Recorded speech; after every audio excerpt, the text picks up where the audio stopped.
Partnership firm into ए limited company. Conversion म्हणजे रूपांतर. Conversion म्हणजे रूपांतर. कशाचं रूपांतर करायचं आपल्याला? पार्टनरशिप फर्म म्हणजे भागीदारी संस्थेचं रूपांतर आपल्याला कशामध्ये करायचं आहे? कंपनीमध्ये. भागीदारी संस्थेचं रूपांतर कंपनीमध्ये. आता भागीदारी संस्थेचं रूपांतर कंपनीमध्ये का केलं जातं? पहिल्यांदा ते आपल्याला बघणं गरजेचं आहे. भागीदारी संस्थेच्या बाबतीत आपल्याला माहिती आहे पार्टनरशिप फर्म. भागीदारी संस्थेमध्ये कमीत कमी 2 भागीदार असतात. कुठल्याही भागीदारी एकत्र येण्यासाठी कमीत कमी 2 पाहिजे. आणि भागीदारी संस्थेमध्ये जास्तीत जास्त 20 भागीदार. त्यामुळे इथं भागीदारांच्या संख्येवरती मर्यादा आहे. कमीत कमी 2, जास्तीत जास्त 20. त्यामुळे मोठ्या प्रमाणाचा बिझनेस करायचा असेल, कॅपिटल रिक्वायरमेंट जास्त असेल, इफिशियंट मॅनेजमेंट पाहिजे असेल कार्यक्षम, तर मर्यादा येते आणि भांडवल जास्त गोळा केलं जात नाही.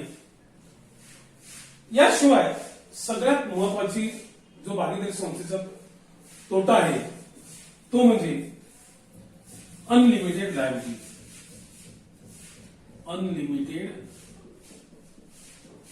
लायबिलिटी त्याला म्हणलं जातं अमर्यादित जबाबदारी.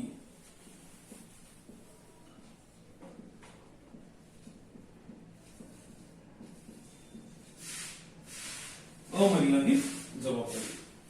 आता अमर्यादित जबाबदारी म्हणजे काय? जर भागीदारी संस्थेचं विसर्जन झालं, डिझोल्युशन, तर भागीदारी संस्थेचं विसर्जन झाल्यानंतर भागीदारी संस्थेच्या लायबिलिटीज पेड करावं लागतात भागीदारी संस्थेच्या असेटमधून. आणि जर भागीदारी संस्थेचे असेट्स लायबिलिटीज पूर्ण करू शकत नसतील तर लायबिलिटी जे राहिलेलं आहे ते पार्टनरच्या प्रायव्हेट इस्टेटमधून वसूल केलं जातं.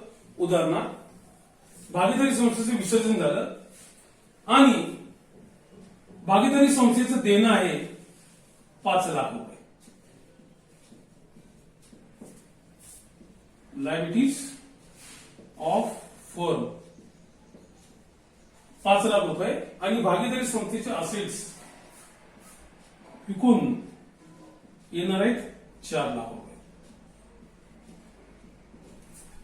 भागीदारी संस्थेचं लायबिलिटी म्हणजे देणं आहे 5 लाख आणि भागीदारी संस्थेचे असेट्स विकून येणार आहेत 4 लाख. मग भागीदारी संस्थेचे जे लायबिलिटीज आहेत, पहिल्यांदा भागीदारी संस्थेचे असेट्स कुठून जातील? 4 लाख रुपये गेले. आणखी भागीदारी संस्थेचे देणं आहे 1 लाख रुपये. 1 लाख रुपये. मग असं होणार नाही की लायबिलिटीज 5 लाख आहेत, असेट्स 4 लाख आहेत, 4 लाख देऊन टाकले, आता आमच्यापाशी काही शिल्लक नाही असं भागीदारी संस्था म्हणू शकत नाही. पण त्याला पार्टनर्स जबाबदार आहे. मग आता 1 लाख रुपये जे राहिलेत ते 1 लाख रुपये पार्टनरच्या प्रायव्हेट इस्टेटमधून वसूल होतील. पार्टनरच्या प्रायव्हेट इस्टेटमधून वसूल होतील. समजा या भागीदारी संस्थेमध्ये 2 पार्टनर आहेत, एक्स आणि वाय, आणि दोघे इक्वल पार्टनर आहेत.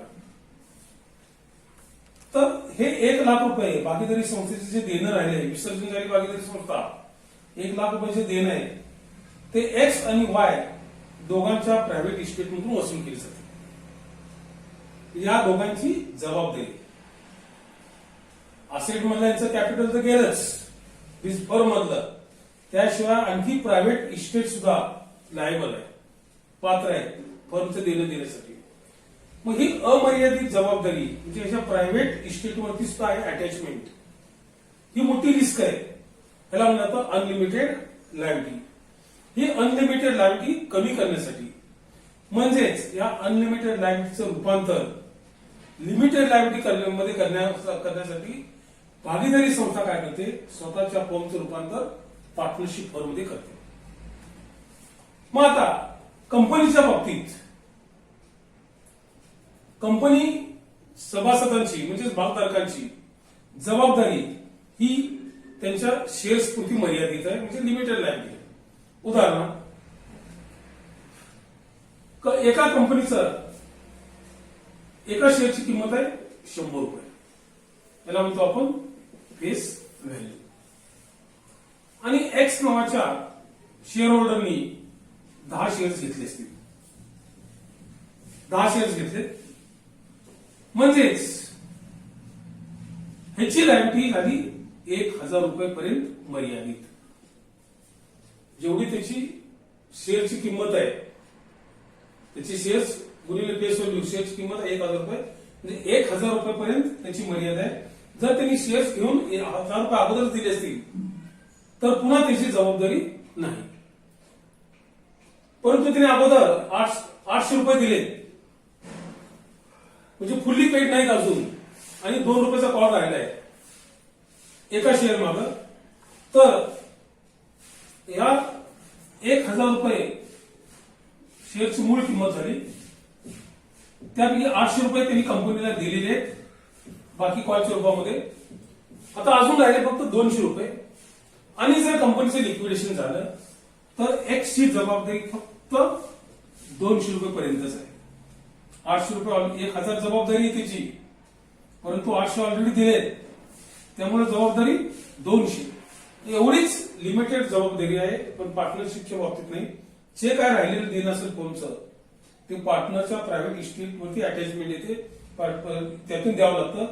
मग हा सर्वात मोठा धोका टाळण्यासाठी आणि अनलिमिटेड लायबिलिटीचं रूपांतर लिमिटेड लायबिलिटीमध्ये करण्यासाठी भागीदारी संस्था स्वतःच्या बिझनेसचं रूपांतर कशा करते, कंपनीमध्ये. म्हणजेच थोडक्यात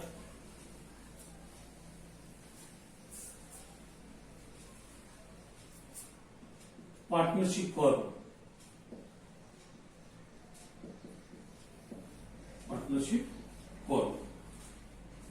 यांच्या भागीदारीची जबाबदारी कशी आहे, अनलिमिटेड. कंपनी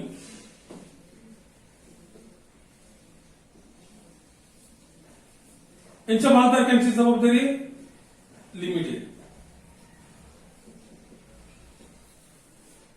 अनलिमिटेड लायबिलिटी आणि यांची लिमिटेड लायबिलिटी. आता भागीदारी संस्था हा बिझनेसचा प्रकार आहे, कंपनी एक बिझनेसचाच प्रकार आहे. भागीदार हे त्या बिझनेसचे ओनर आहेत, शेअर होल्डर त्या कंपनीचे ओनर आहेत. म्हणजे दोन्ही केसमध्ये जर बघितलं ओनर आहेत,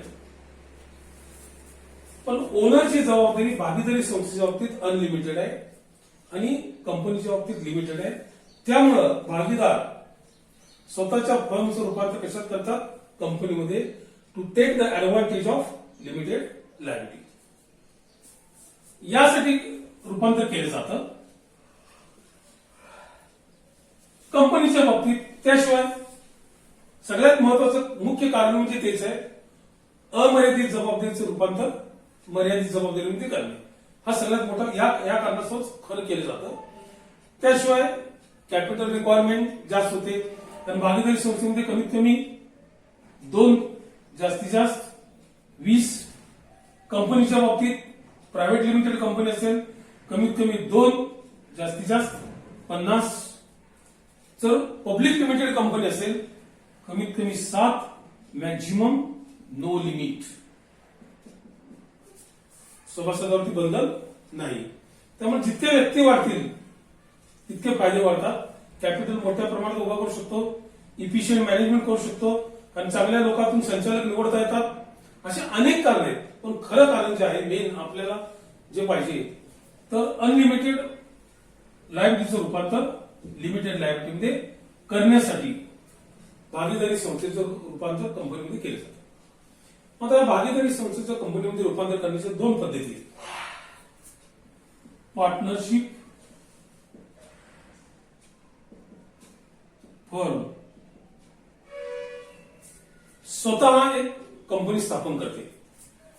पार्टनरशिप फर्म स्वतः एक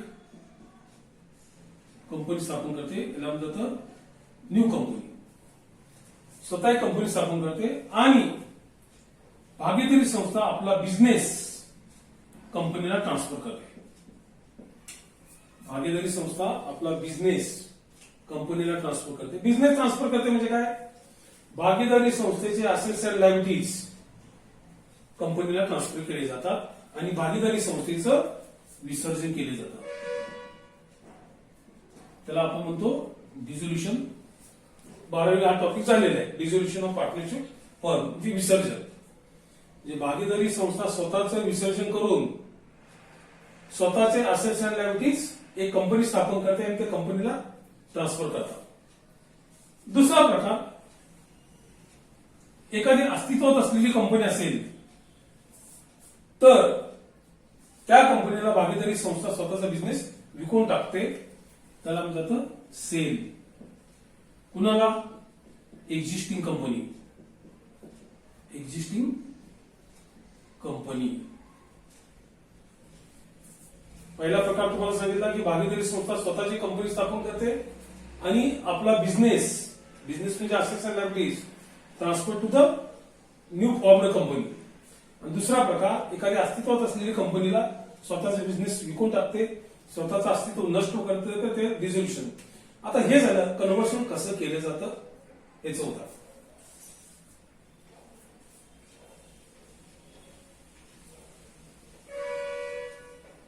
मग आता इथं आपल्या लक्षात आलं भागीदारी संस्था आपले असेट्स अँड लायबिलिटीज म्हणजे आपली मालमत्ता आणि देणी नवीन कंपनीला ट्रान्सफर करते किंवा नवीन कंपनीला विकून टाकते.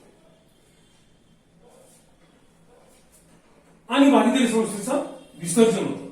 भागीदारी संस्थेचं विसर्जन होतं. हे झाली कन्व्हर्शनची प्रोसिजर. आता त्यातला सगळ्यात महत्वाचा पार्ट आहे परचेस कन्सिडरेशन. Purchase consideration.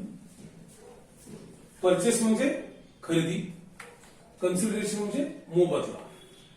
खरेदीच्या बदल्यात दिला जाणारा मोबदला. ऍक्च्युअली कन्सिडरेशनचा अर्थ प्रतिफल म्हणजे फल घ्यायचं आणि प्रतिफल द्यायचं. परंतु इथं आपण एक विचार घ्यायचं की खरेदीच्या बदल्यात दिला जाणारा मोबदला.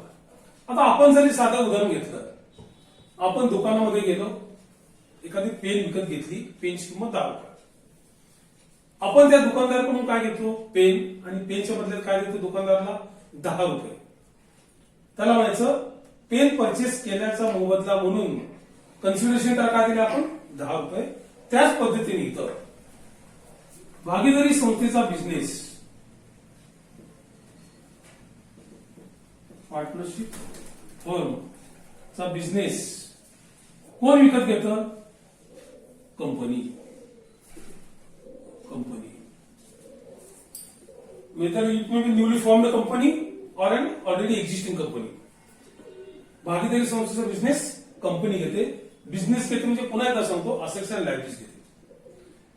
मग कंपनी भागीदारी संस्थेचे असेट्स अँड लायबिलिटीज फुकट घेणार आहे का? फुकट कोण कोणाला देईल का? काही फुकट कुणी काही देणार नाही. त्या बदल्याची रक्कम मिळणार आहे. त्या बदल्यात कंपनी जी भागीदारी संस्थेला रक्कम देणार आहे त्याला म्हणतात जातं परचेस कन्सिडरेशन. तर purchase consideration is the sum. Purchase consideration is the sum. Sum म्हणजे रक्कम or amount payable by the company to the firm for purchase of business. Or purchase of business. Purchase consideration is the definition काय? Purchase consideration is the sum म्हणजे रक्कम or amount payable by the company to the firm कशासाठी? For purchase of business. For purchase of business. म्हणजे भागीदारी संस्थेचा business विकत घेतल्याबद्दल company भागीदारी संस्थेला जी रक्कम देणार आहे त्याला म्हणतात परचेस कन्सिडरेशन. मग आता ह्या परचेस कन्सिडरेशनच्या 3 मेथड्स आहेत. परचेस कन्सिडरेशन काढण्याचे 3 मेथड्स आहेत. त्यामध्ये methods of purchase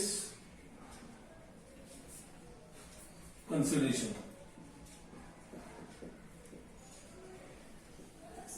methods of calculation of purchase consideration. Purchase consideration काढण्याच्या 3 मेथड आहेत. त्यामध्ये 1 number lump sum method,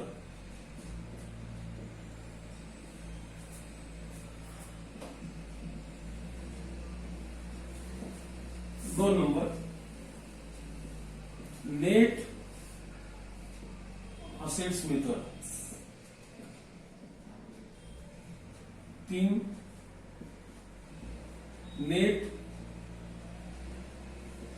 payment method, net payment method. Purchase consideration म्हणजे काय पुन्हा एकदा सांगतो. भागीदारी संस्थेचा बिझनेस कोण विकत देणार आहे? कंपनी. भागीदारी संस्थेचा विकास घेण्याच्या मोबदल्यात कंपनी जी भागीदारी संस्थेला रक्कम देणार आहे त्याला म्हणजे परचेस कन्सिडरेशन.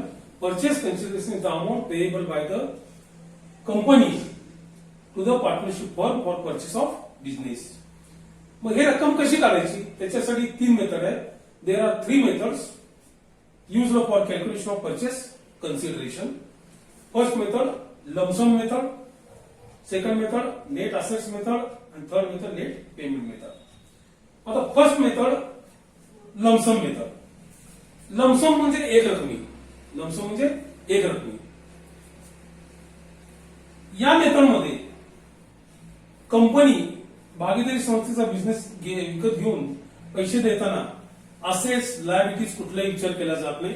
डायरेक्ट लिलाव गोष्टी केल्यासारखं एवढा बिझनेस घेतला त्याबद्दल 10 लाख रुपये दिले.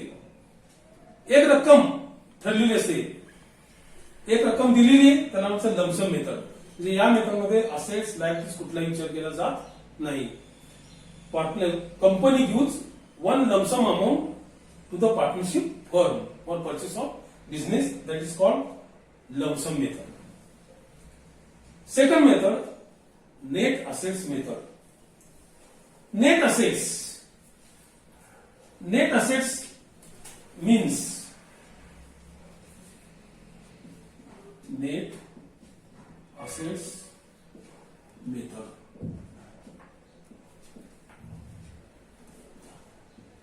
Net asset is equal to assets taken over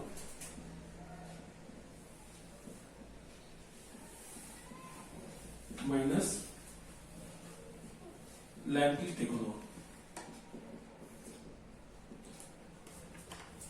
Liabilities taken over. या मेथडमध्ये काय केलं जातं?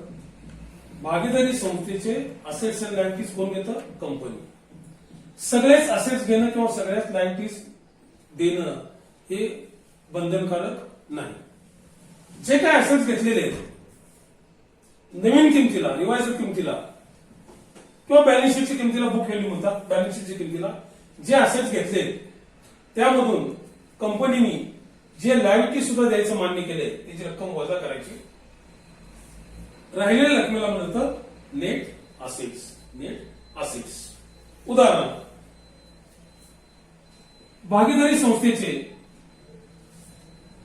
एक 4 ते 5 असेट्स नवीन कंपनीने घेतले. Land and building, plant and machinery, debtors कुठलेही असतील त्या घेतलेल्या नवीन किमती त्याला म्हणतात revised values. Assets taken over at revised values minus liabilities taken over at agreed values.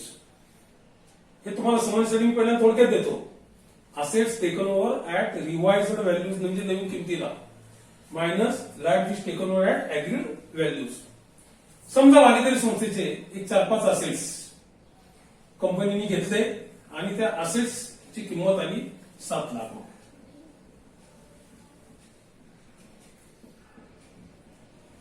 भागीदारी संस्थेचे जे असेट्स घेतले कंपनीने त्या असेट्सची टोटल किंमत आली 7 लाख रुपये.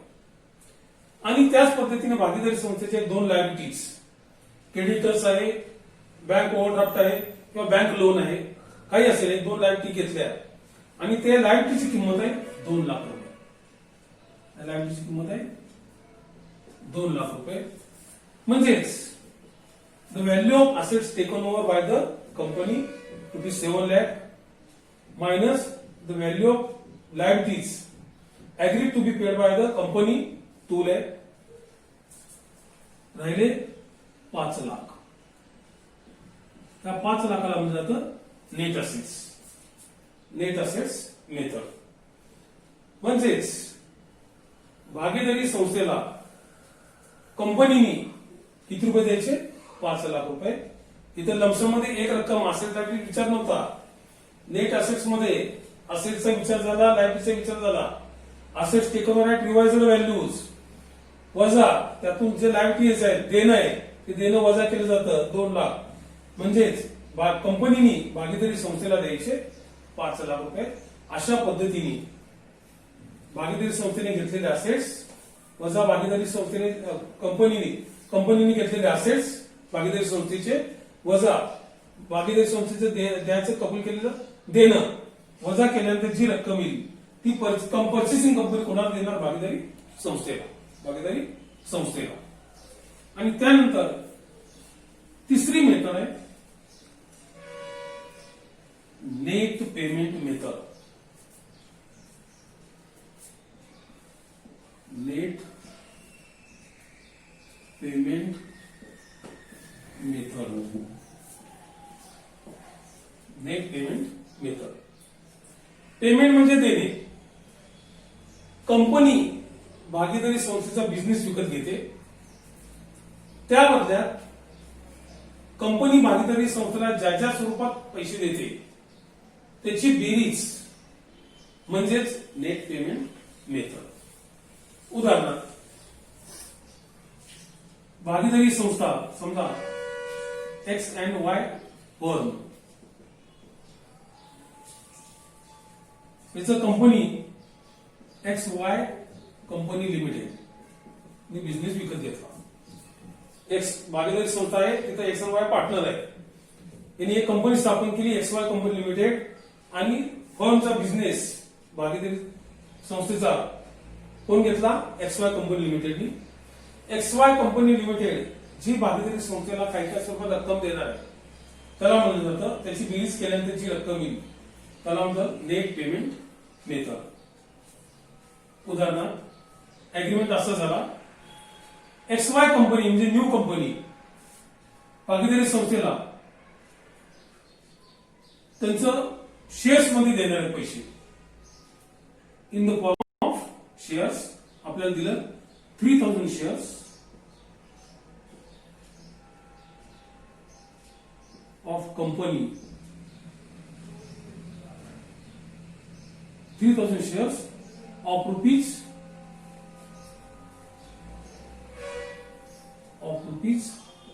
100 each.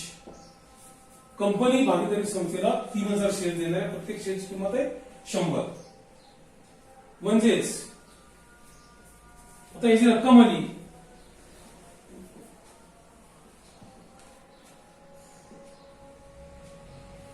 3 लाख रुपये. 3 लाख रुपये. कंपनी भागीदारी संस्थेला काय देणार आहे? स्वतःचे 3000 इक्विटी शेअर्स ऑफ ₹100 इच. याची रक्कम आली 3 लाख. त्यानंतर 2000 प्रेफरन्स शेअर्स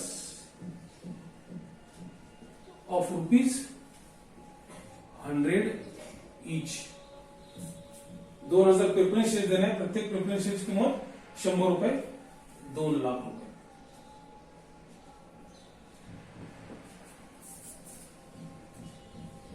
कॅश आणि रोख देणार आहे 1 लाख रुपये. रोख देणार आहे 1 lakh. As per agreement between partnership firm and कंपनीमध्ये काय ठरलेलं आहे? XY फर्मचं रूपांतर कंपनीमध्ये केलंय आणि कंपनी स्थापन केली XY लिमिटेड. XY लिमिटेड भागीदारी संस्थेला स्वतःचे 3000 शेअर्स देणार आहे प्रत्येक शेअरची किंमत 100 रुपये, त्याची किंमत आली 3 लाख रुपये. 2000 प्रेफरन्स शेअर देणार आहेत 100 रुपयाप्रमाणे, त्याची किंमत 2 लाख रुपये आणि रोख 1 लाख रुपये देणार आहे. हे आपल्याला माहिती प्रॉब्लेम मध्ये दिलेली असते. तर शेअर्स म्हणजे कंपनीचा भाग, part of capital of company, तुम्हाला माहिती. तर कंपनीचं रूपात भांडवल कशात असतं? शेअर्स मध्ये. मग आता हे जे 3 रक्कमा दिलेत, या सर्वांची बेरीज एकूण येते 6 लाख रुपये. Is the amount of purchase consideration. 6 lakh is the amount of purchase consideration. मी पुन्हा सांगतो, purchase consideration is the amount payable by the company to the partnership firm for purchase of business. भागीदारी संस्थेचा बिझनेस विकत घेतल्याबद्दल company भागीदारी संस्थेला जी रक्कम देणार आहे त्याला म्हणतात purchase consideration. There are 3 methods used for calculation of purchase consideration. First, lump sum method. Lump sum method मध्ये assets and liabilities विचार केला जात नाही. कंपनी डायरेक्ट रक्कम देते, ती रक्कम म्हणजेच lump sum amount, त्याला म्हणतात परचेस कन्सिडरेशन. दुसरी method net assets method.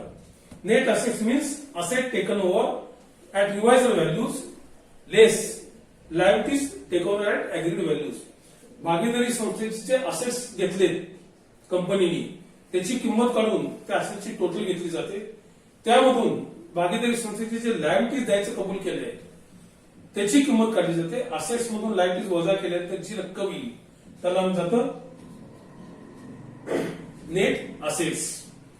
That is the amount of purchase consideration. आणि तिसरी मेथड आहे नेट पेमेंट मेथड. या मेथडमध्ये कंपनी भागीदारी संस्थेला ज्या ज्या स्वरूपात रक्कम देणार आहे त्याची बेरीज घेतल्यानंतर जी रक्कम येते त्याला म्हणलं जातं नेट पेमेंट मेथड. उदाहरणार्थ इथं कंपनीने भागीदारी संस्थेला इक्विटी शेअर्स, प्रेफरन्स शेअर्स आणि कॅश या स्वरूपात रक्कम द्यायचं कबूल केलंय. आणि ती दिली कशी? 3000 इक्विटी शेअर्स, प्रत्येकी 100 रुपयाचा 3 लाख रुपये. 2000 प्रेफरन्स शेअर्स, प्रत्येक 100 रुपयाचा 2 लाख रुपये आणि रोख 1 लाख रुपये अशी रक्कम दिलेली आहे. त्या तिन्ही रकमेची बेरीज घेतल्यानंतर टोटल येते 6 लाख रुपये. 6 lakh is the amount of purchase consideration. म्हणजेच XY लिमिटेड कंपनी लिमिटेडनी XY पार्टनरशिप फॉर्मला रक्कम किती दिलेली? 6 lakh is the amount of purchase consideration. मग आता अमाउंट ऑफ परचेस कन्सिडरेशन म्हणजेच कंपनीने भागीदारी संस्थेला द्यायची रक्कम ठरली आणि याच्या 3 मेथड्स आता आपण बघितल्या. आता हे परचेस कन्सिडरेशन काढल्यानंतर परचेस कन्सिडरेशन द्यायचे कुठल्या स्वरूपात? उदाहरणार्थ लमसम मेथड मध्ये 10 लाख ठरली, पण 10 लाख कुठल्या स्वरूपात द्यायचे? नेट असेट्स मध्ये असेट्स 7 लाख, लायबिलिटीज 2 लाख, 5 लाख रुपये देणं आहे, पण कुठल्या स्वरूपात द्यायचं? त्याला म्हणलं जातं discharge of purchase consideration. Discharge of purchase consideration. Discharge म्हणजे देणे किंवा सॅटिस्फॅक्शन ऑफ परचेस कन्सिडरेशन, समाधान करणे. मग आता ही रक्कम कंपनी भागीदारी संस्थेला स्वतःच्या शेअर्स मध्ये देऊ शकते, प्रेफरन्स शेअर्स मध्ये देऊ शकते, इक्विटी शेअर्स मध्ये देऊ शकते, डिबेंचर्स मध्ये देऊ शकते, कॅशच्या स्वरूपात देऊ शकते, कसंही देऊ शकते. ज्या रकमेत दिले त्याला म्हणलं जातं डिस्चार्ज ऑफ परचेस कन्सिडरेशन. उदाहरणार्थ पहिलं एक उदाहरण घेऊ आपण. लमसम रक्कम ठरली, एक रकमी ठरले 10 लाख रुपये द्यायचे. 10 लाख बिझनेस 10 लाख रुपये घेतलाय. म्हणजे कंपनीने भागीदारी संस्थेचा बिझनेस 10 लाख रुपयाला घेतलाय. लमसम मेथड, बाकी कुठला विचार नाही. म्हणजेच कंपनीने भागीदारी संस्थेला द्यायचे 10 लाख. आता हे 10 लाख कशाच्या स्वरूपात द्यायचे? त्याला म्हणायचं डिस्चार्ज ऑफ परचेस कन्सिडरेशन. समजा असं ठरलंय डिस्चार्ज द्यायचं. कंपनीने स्वतःचे शेअर्स द्यायचे 7 लाख रुपयाचे. 1 नंबर किंवा 7,000 इक्विटी शेअर्स ऑफ ₹100 इच. 10 लाखच्या बदल्यात 7,000 इक्विटी शेअर द्यायचे. प्रत्येक शेअर 100 रुपयाचा आहे. 7 लाख. म्हणजे 10 लाखातून 7 लाख रुपये शेअरच्या स्वरूपात दिले. बी, प्रेफरन्स शेअर्स 2 लाखाची द्यायची ठरले. 2,000 प्रेफरन्स शेअर्स ऑफ ₹100 इच. 2 लाख रुपये.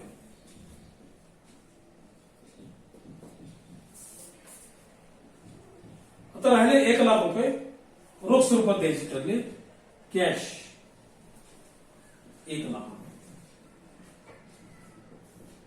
असे मिळून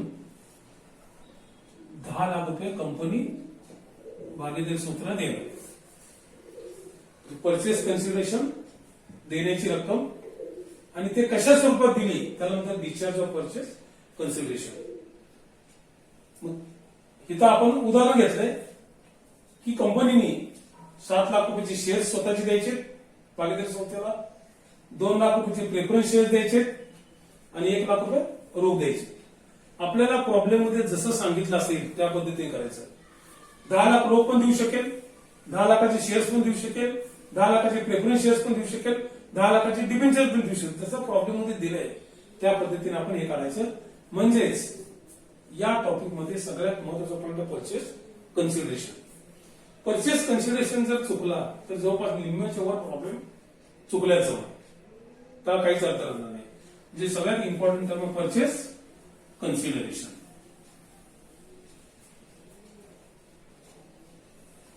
परचेस कन्सिडरेशन काढणे आणि डिस्चार्ज ऑफ परचेस कन्सिडरेशन. त्यानंतर आता याचा पुढचा point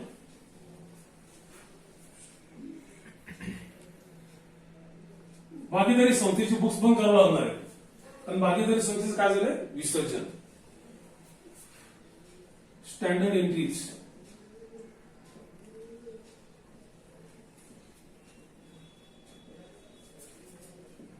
in the books of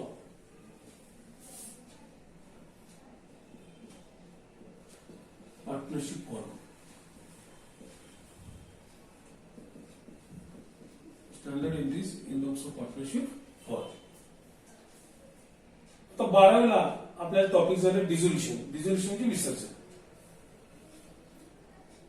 तेच पद्धत आपण इथं वापरतो. कारण इथं सुद्धा भागीदारी संस्थेचा बिझनेस कुणाला ट्रान्सफर होणार आहे कंपनीला, किंवा भागीदारी संस्थेचा बिझनेस कोण विकत घेणार आहे कंपनी. म्हणजे भागीदारी संस्थेचं काम होणार आहे विसर्जन. भागीदारी संस्था बंद होणार आहे. डिझोल्युशनची प्रोसिजर सेम इथं आहे. त्यामध्ये काही बदल नाही. मग आता त्यासाठी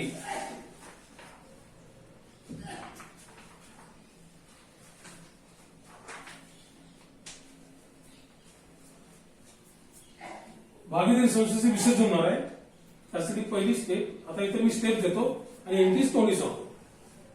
पहिली स्टेप, भागीदारी संस्थेचे विसर्जन होणं असल्यामुळं असेट्स अँड लायबिलिटीचं रिअलायझेशन होतं. डिझोल्युशन मध्ये असेट्स मार्केटमध्ये विकले जातात आणि आलेल्या पैशातून लायबिलिटी दिले जातात. परंतु इथं असेट्सची विक्री न करता असेट्स कोण घेतं कंपनी, लायबिलिटीज कोण घेतं कंपनी. त्यामुळं assets are transfer to realisation account. First हे transfer all assets to realization account.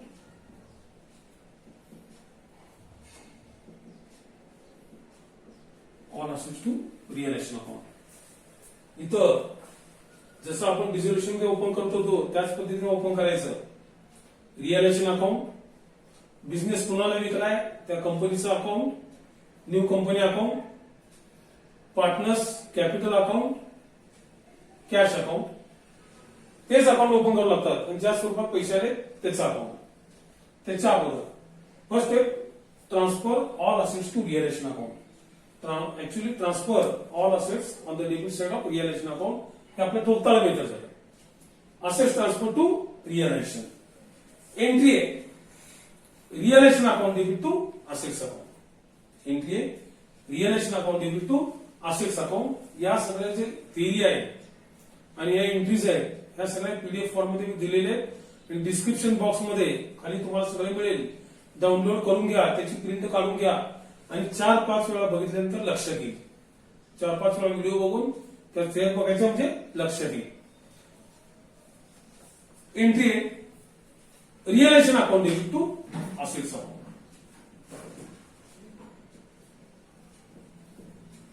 Realisation account debit to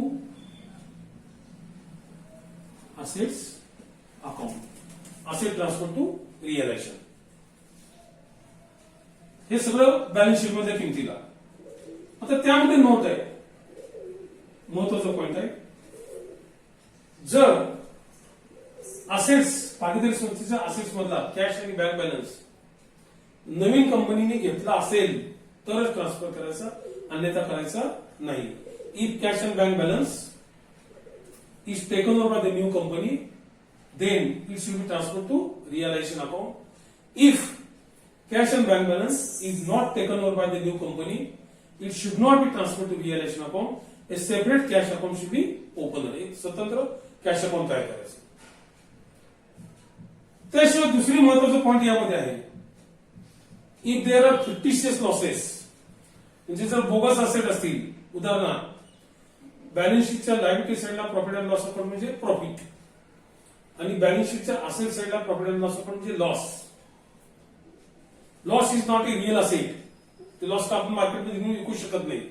that is fictitious asset, bogus asset.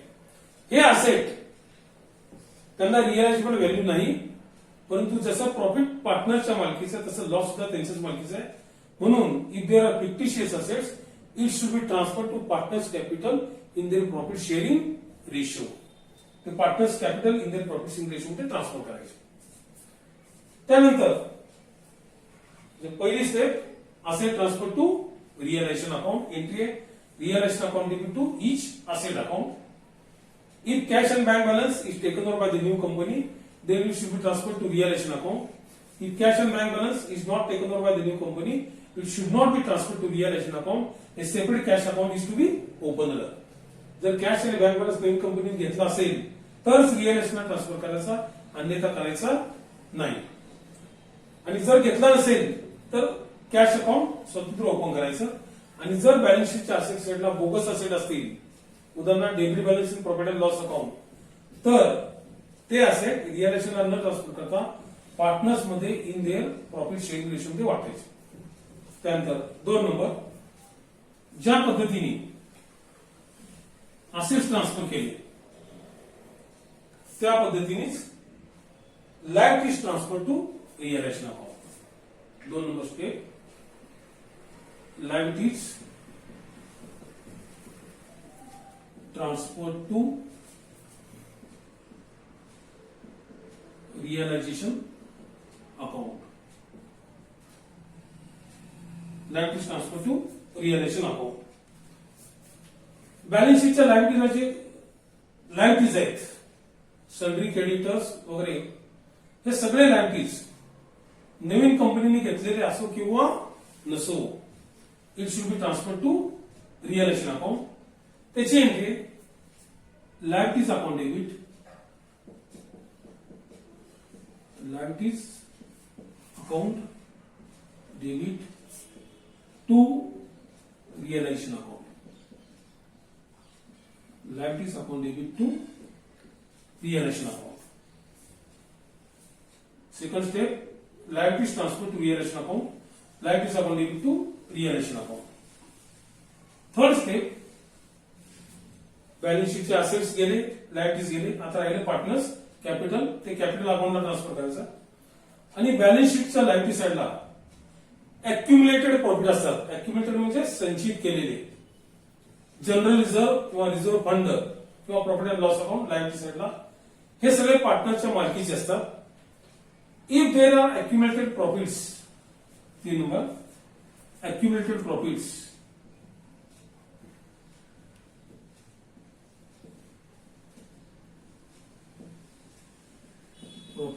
that is general reserve किंवा reserve fund किंवा profit and loss account, credit balance should be transferred or should be distributed among the partners in their profit sharing ratio. In their profit sharing ratio. ते balance sheet मध्ये जे liability साईडला general reserve आहे, reserve fund आहे किंवा profit and loss account credit liability साईडला असेल तर हे पार्टनर्स मध्ये त्यांच्या प्रॉफिट शेअरिंग रेशो मध्ये ट्रान्सफर करण्याचे एंट्री होईल जनरल रिझर्व अकाउंट डेबिट किंवा reserve fund account debit to partners capital account, to partners capital account. आता पहिली स्टेप घेतली आपण असेट ट्रान्सफर टू रिअलायझेशन, दुसरी step liability transfer to realisation, तिसरी step accumulated profits transfer to partners capital in the profit sharing ratio. ह्या 3 steps मध्ये आपलं balance sheet complete transfer झालेलं आहे. आणि बॅलन्स शीटला काय असतात, कॅपिटल, अक्युमुलेटेड प्रॉफिट, लायबिलिटीज आणि असेट्स, हे सगळंच ट्रान्सफर झालेलं आहे. त्यानंतर चौथी step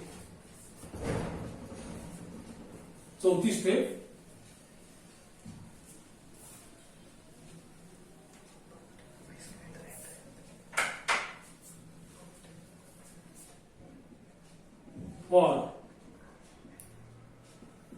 purchase consideration due from new company. जे आपण परचेस कन्सिडरेशन रक्कम काढली ते नवीन कंपनीकडून येणं आहे. येणं असल्याची एंट्री पास होणार, येणं असल्यामुळे नवीन कंपनी आपली डेटर्स होणार, म्हणून entry new company account debit, new company account debit to realisation account, new company account debit to realisation account, येणं असल्याची एंट्री झाली. त्यानंतर 5 नंबर ही येणं आहे. आता ही परचेस कन्सिडरेशन रक्कम येणं दाखवलं, कुणाकडून, नवीन कंपनीकडून. आता आल्याची entry for purchase consideration received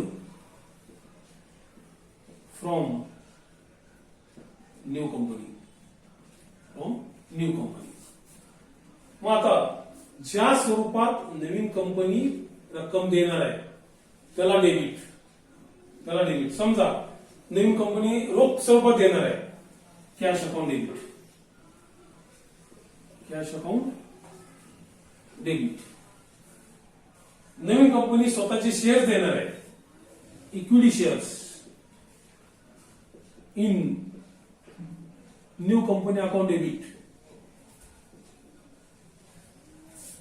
समजा नवीन कंपनी स्वतःचे डिबेंचर्स देणार आहे, debentures in new company account debit. कुणाकडनं येणार आहे, new company to new company account, to new company account. परत एकदा सांगतो, पहिली step asset transfer to realisation, दुसरी step liability transfer to realisation, तिसरी step accumulated profit transfer to partners capital in the profit sharing ratio, चौथी नवीन कंपनीकडून PC येणं आहे, पीसी परचेस कन्सिडरेशन रक्कम येणं असल्याची entry new company account debit to realisation account. 5वी स्टेप ही रक्कम ज्या स्वरूपात आली त्याला डेबिट. उदाहरणार्थ फक्त इथे कॅश झालं तर cash account debit to new company account. समजा फक्त शेअर्स आले, equity shares in new company account debit to new company account. समजा फक्त डिबेंचर्स आले, debentures in new company account debit to new company account. आणि समजा तिन्ही स्वरूपात पैसे आले, जे आले त्याला सगळ्या debit, cash account debit, equity shares in new company account debit, debentures in new company account debit to new company account. या 5 स्टेप्स घेतल्या म्हणजे आपला जवळपास 80% प्रॉब्लेम पूर्ण होतो. 80% प्रॉब्लेम इथंच कव्हर होतो. आणि मग बाकीचे जे आहेत ते ऍडजस्टमेंट, बाकीचे जे आहेत ते adjustment. 6 number,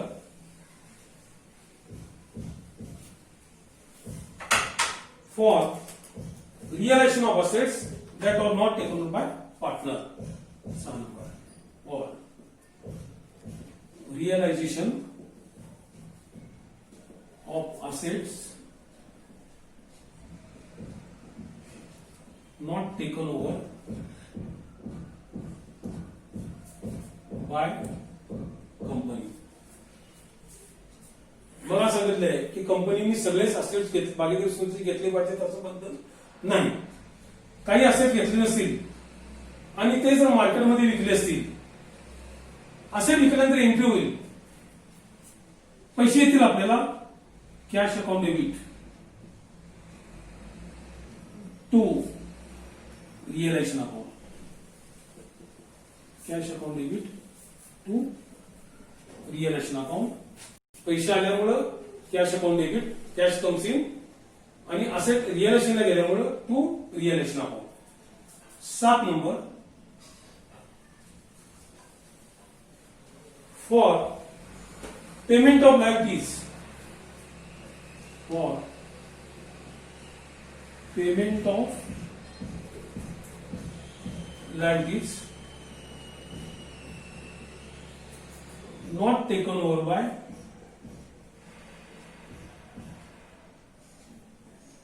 new company, not taken over by new company.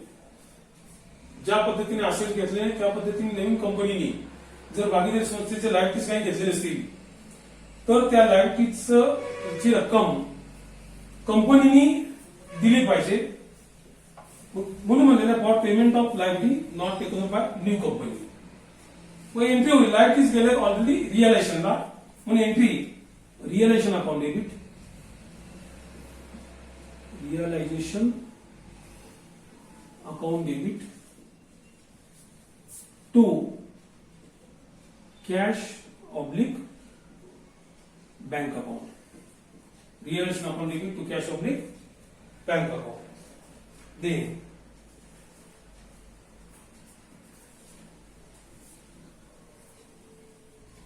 8 number, for payment of realisation expenses, for payment of realisation expenses.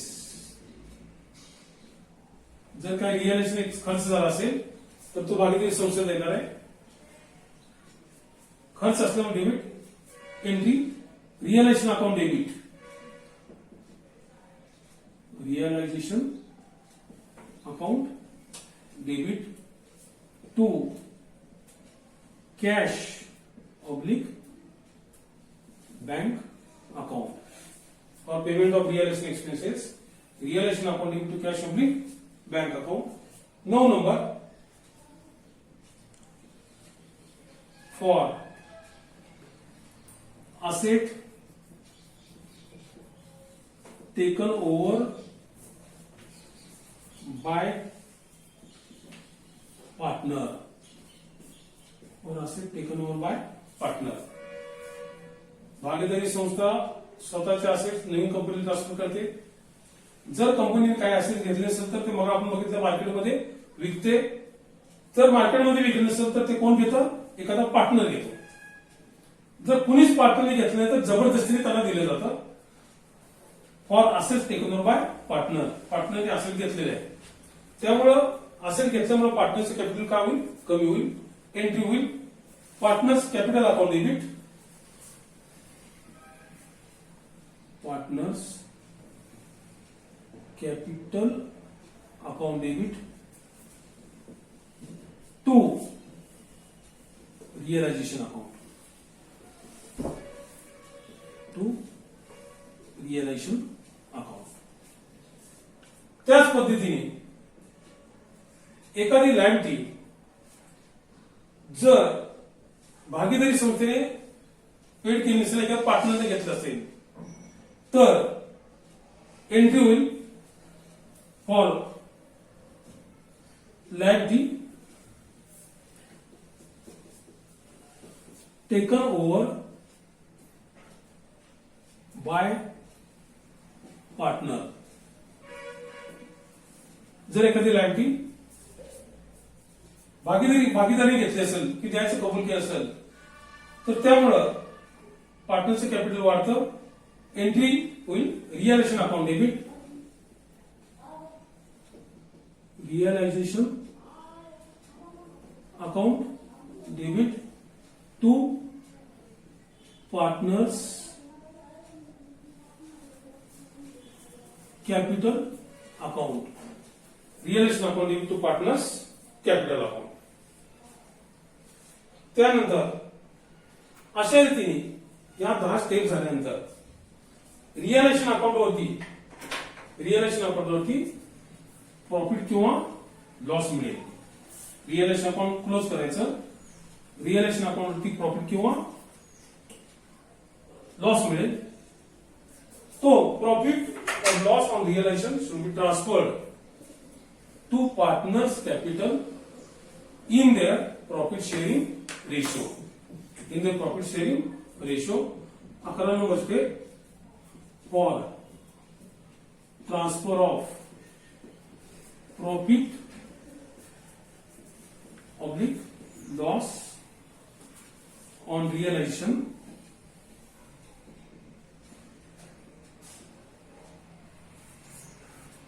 to partners capital in their profit sharing ratio. In their profit sharing ratio. Realization account वरती profit किंवा loss निघेल. एक तर profit निघेल किंवा loss दोन्ही एकाच नसतात. तर तो पार्टनर्सला त्यांच्या प्रॉफिट शेअरिंग रेशोमध्ये ट्रान्सफर करायचा. If there is profit entry होईल रिअलायझेशन अकाउंट डेबिट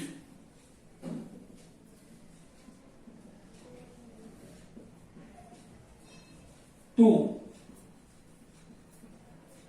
पार्टनर्स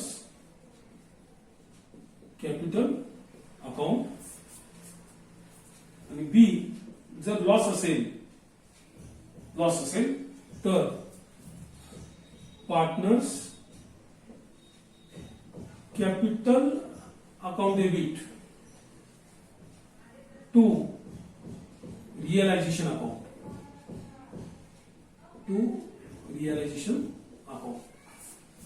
अकरावा step for transfer of profit और loss on realisation to partners capital in their profit sharing ratio. जर प्रॉफिट असेल तर realisation account debit to partners capital account आणि loss असेल तर partners capital account debit to realisation account. 12 number नवीन कंपनीकडून जे शेअर्स आलेले असतात. नवीन कंपनीकडून परचेस कन्सिडरेशनच्या रूपामध्ये शेअर्स आलेले असतात in the form of shares. हे शेअर्स पार्टनर्स मध्ये वाटायचे in their final capital ratio. परंतु जर आपल्याला प्रॉब्लेम मध्ये स्पेसिफिक सांगितलं असेल in their profit sharing ratio मध्ये ट्रान्सफर करा तरच प्रॉफिट शेअरिंग रेशो मध्ये ट्रान्सफर करायचं. अन्यथा shares should be distributed among the partners in their final capital ratio. 12 number steps distribution of shares received from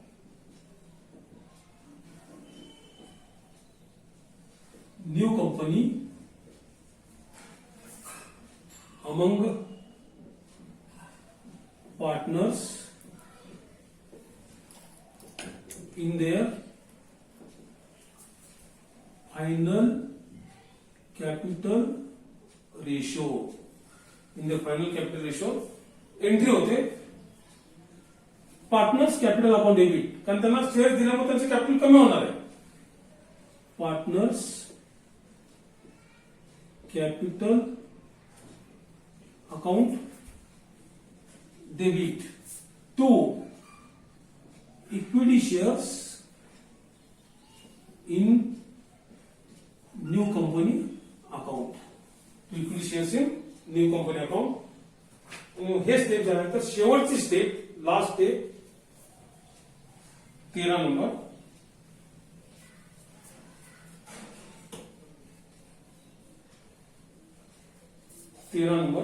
for settlement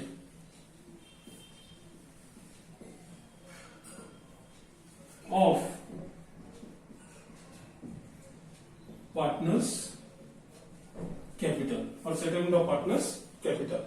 ह्या सगळ्या adjustment झाल्यानंतर काही रक्कम पार्टनर्सला द्यावी लागते किंवा काही रक्कम पार्टनर्सकडे घ्यावी लागते. जर समजा रक्कम पार्टनर्सला द्यायची असेल तर एंट्री होईल partners capital account debit to cash oblique bank account. To cash oblique bank account. जर रक्कम मागवायची असेल द्यायच्या अगोदर पहिला मागवावं लागते. मागवणं म्हणजे पैसे येणार cash account debit to partners capital account. ह्या 13 स्टेप्स झाल्यानंतर ही कन्व्हर्शनची भागीदारी संस्थेची बुक्स बंद करण्याची पद्धत बंद होतात. भागीदारी संस्थेची बुक्स बंद होतात. त्यामुळं जे तुम्हाला 12ला डिझोल्युशन झालेलं आहे तीच पूर्ण इथं मेथड आहे. फक्त डिझोल्युशन मध्ये आपण असेट्स मार्केटमध्ये विकत होतो. इथं असेट्स कोण घेणार आहे? असेट्स नवीन कंपनी. पुन्हा एकदा थोडक्यात स्टेप सगळ्या सांगतो.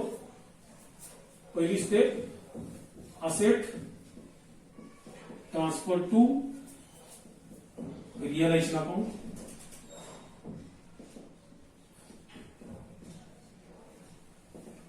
सगळे असेट्स ट्रान्सफर करायचे. फक्त कॅशच्या बाबतीत लक्ष ठेवायचं. जर कॅश आणि बँक बॅलन्स नवीन कंपनीने घेतला असेल तर ट्रान्सफर करायचं. घेतलेला नसेल तर ट्रान्सफर करायचं नाही. कॅश अकाउंट ओपन करायचं. दुसरी नोट महत्वाची. If there are 50 shares assets म्हणजे बोगस असेट असतील त्यामध्ये असेट साइडला प्रॉफिट अँड लॉस अकाउंट म्हणजे लॉस तो पार्टनर्स मध्ये त्यांच्या प्रॉफिट शेअर हिशोबाने ट्रान्सफर करायचा. 2 number liabilities transfer to realisation account. liabilities transfer to realization account. 3 number accumulated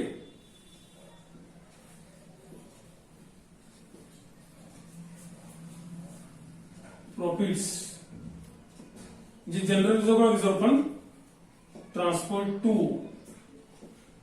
partners capital account in their profit and loss ratio, in their profit sharing ratio. या 3 steps घेतल्यानंतर आपलं balance sheet पूर्ण बंद होईल. त्यानंतर 34 steps for purchase consideration due from new company. नवीन कंपनीकडनं purchase कन्सिडरेशनची रक्कम येणे असं दाखवायचं. आणि 5वी step for purchase consideration received from new company. ज्या स्वरूपात आले त्याला डेबिट आणि न्यू कंपनीला क्रेडिट. ह्या 5 स्टेप्स प्रत्येक प्रॉब्लेम मध्ये घ्याव्याच लागतात. आणि या 5 स्टेप्स मध्ये 80% प्रॉब्लेम आपला कव्हर होतो. या 5 स्टेप्स कंपल्सरी आहेत. यात कुठलेही ऍडजस्टमेंट करता येत नाही. या 5 स्टेप्स घेतल्यानंतर जवळपास 80% प्रॉब्लेम कव्हर होतो. आणि त्यानंतर एकूण 13 पैकी या 5 स्टेप्स आणि पुढच्या 5 स्टेपचे ते ऍडजस्टमेंट आहेत. ते ऍडजस्टमेंट आहेत. मग ते प्रॉब्लेम मध्ये येतात. 1 विचारतील, 2 विचारतील, 3 विचारतील किंवा 5 विचारतील. 6 number step asset taken over by partner. Asset taken over by partner. जर एखाद्या पार्टनरने असेट घेतलं असेल तर partners capital account debit to realisation account. 2 number liabilities taken over by partner. जर एखादी लायबिलिटी पार्टनरने घेतली असेल तर पार्टनर्स कॅपिटल वाढेल. Entry realisation account debit to partners capital account. 3 number जर एखादा असेट पार्टनरनी घेतलं नसेल तर ते मार्केटमध्ये विकायचं. त्याची एंट्री होईल sale of asset. Sale of asset in the market. In the market. पैसे येतील cash account debit to realisation account.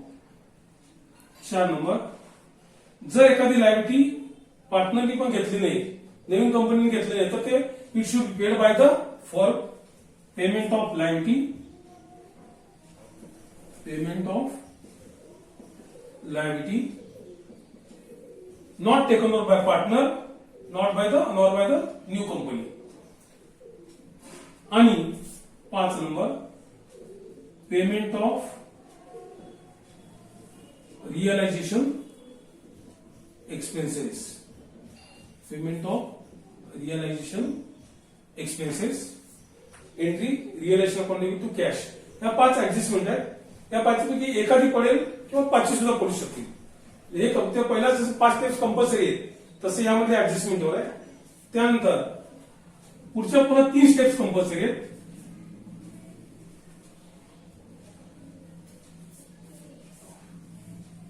11 number profit और loss on realisation transfer to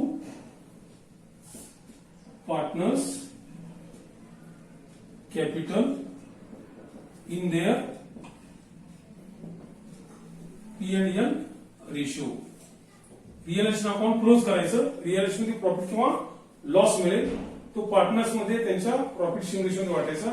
if there is profit entry realisation account debit to partners capital account. If there is loss entry partners capital account debit to realisation account. 12 steps. Distribution of shares among the partners in their final capital ratio. त्यांचा final capital ratio काढायचा. तो कसा काढायचा नंतर बघू आपण. आणि ते शेअर्स पार्टनर्स मध्ये त्यांच्या फायनल कॅपिटल रेशो वाटप करायचे. जर प्रॉब्लेम मध्ये आपल्याला सांगितलं असेल प्रॉफिट अँड लॉस रेशो मध्ये वाटा तरच वाटायचं, अन्यथा फायनल कॅपिटल रेशो. आणि last 13 settlement of partners capital. Settlement of partners capital. Partners कॅपिटलचं काही देणं घेणं असेल तर ते सेटल करून टाकायचं. त्यांच्याकडनं पैसे येत असतील cash account debit to partners capital account, त्यांना पैसे द्यावे लागत असतील partners capital account debit to cash account. म्हणजे पहिल्या 5 स्टेप्स ह्या कंपल्सरी आहेत. मधल्या 5 स्टेप्स ह्या ऍडजस्टमेंट आहेत. 1 विचारतील किंवा 5 विचारतील. आणि शेवटच्या 3 स्टेप्स ह्या कंपल्सरी आहेत. एवढं केल्यानंतर जुन्या भागीदारी संस्थेची बुक्स बंद होतील. हे अवघड काय नाही, हे प्रॅक्टिसनी सगळं करावं लागणार.